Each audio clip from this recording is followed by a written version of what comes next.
Tama bang patawarin ang taong nagkasala sa atin kahit hindi siya humihingi ng tawad? O dapat ba nating hintayin na siyang unang lumapit at humingi ng kapatawaran bago tayo magpatawad? Hello dear mga mahal kong kapatid sa Panginoong Pastor Ariel. Yun po itanong sa atin ng ating pong kapatid. Uh, this person is really very much willing to learn. No? Marami pong tao ang hindi nakakaintindi sa tunay na kahulugan po ng forgiveness or kapatawaran. Nang iniisip po kasi ng marami, pinapatawad lang tayo kapag humingi tayo ng tawad. Ngunit ang pinapakita po ng Biblia ay mas malalim kaysa po nakagistan po natin.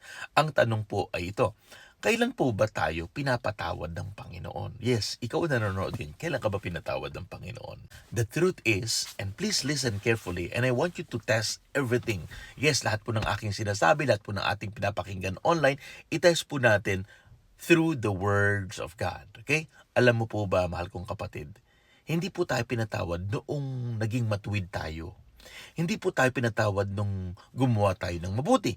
Hindi rin po tayo pinatawad nung tayo'y humingi ng tawad. Pinatawad tayo ng Diyos nang ang Panginoong Jesucristo'y namatay sa krus ng Kalbaryo para sa ating mga kasalanan. Kaya nga po ang huling sinabi ng Panginoong Hesus sa krus, ano po yun?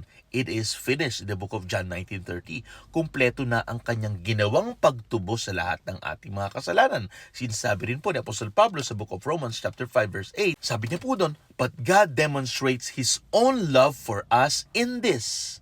While we were still sinners, Christ died for us.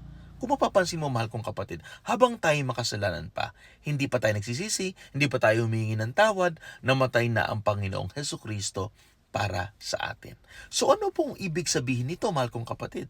Ibig sabihin po niyan, ang kamatayan ni Kristo Jesus sa krus ay ang pagpapakita ng kapatawaran ng Diyos. Hindi po natin pinaghirapan yan, hindi po natin in-earn yung forgiveness po natin. Tinatanggap natin ito sa pamamagitan ng pananampalataya sa Panginoong Hesukristo. Isipin po natin ang isang magulang, kapag nagkamali ang anak, hindi ba't kadalasan handa naman po tayo, natanggapin sila, patawarin po sila, kahit hindi pa po sila lumalapit sa atin. Kaya nga po binigay ng Panginoong Hesukristo yung parable of the prodigal son. Yes, ang hinihintay lamang po ay ang pagbabalik at pagtanggap ng anak sa pagmamahal na willing ibigay lagi ng mga magulang. Tama ba?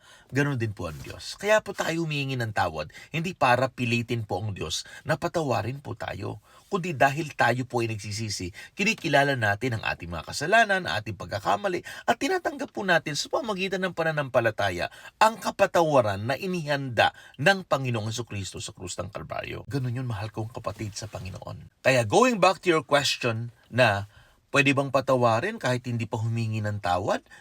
Yung isang tao, okay ba na tayo magpatawad muna o hintayin natin na humingi ng tawad sa atin ang isang taong nagkasala bago natin patawarin? Patawarin mo, mahal kong kapatid. Patawarin mo sila, hindi dahil tama yung ginawa nila o ginagawa nila, kundi dahil ayaw mong maging bihag ng poot, galit at sama ng loob para maging malaya ka. At tandaan po natin ito, na ang forgiveness at reconciliation po magkaiba. Ang kapatawaran, maaari po nating ibigay kaagad yan sa isang tao. Yes, pwede mong ibigay kaagad yan. Ngunit ang pagpapanumbalik po, ng magandang relasyon ay nangangailangan din po ng pagsisisi, pagharap sa katotohanan at pagbabago ng kabilang panig. Ganon din po tayo sa Panginoon. Tama ba, mahal kong kapatid? Nahirati po kasi tayo doon sa naituro sa atin, ng ating mga ninuno na wag tayo magpapakumbaba kapag tayo po yung tama. Na kapag yung ibang tao po yung mali, hintayin po natin sila magpakumbaba. And mas madalas po na pag hinintay po natin sila, it will take forever. Bakit po nahiya na po lumapit? Kung titingnan po natin, nung nagkasala si Adan at si Eva, sino unang lumapit? Ang Diyos, di ba? Siya po naghahanap. Tayo, sino po ba nagkasala? Ang Diyos o ang tao? Tayo po ang tao, di ba? Pero sino po nagpakumbaba, di ba? Sino yung nagpakababa? Hindi ba ang ating Diyos nagkatawang tao siya?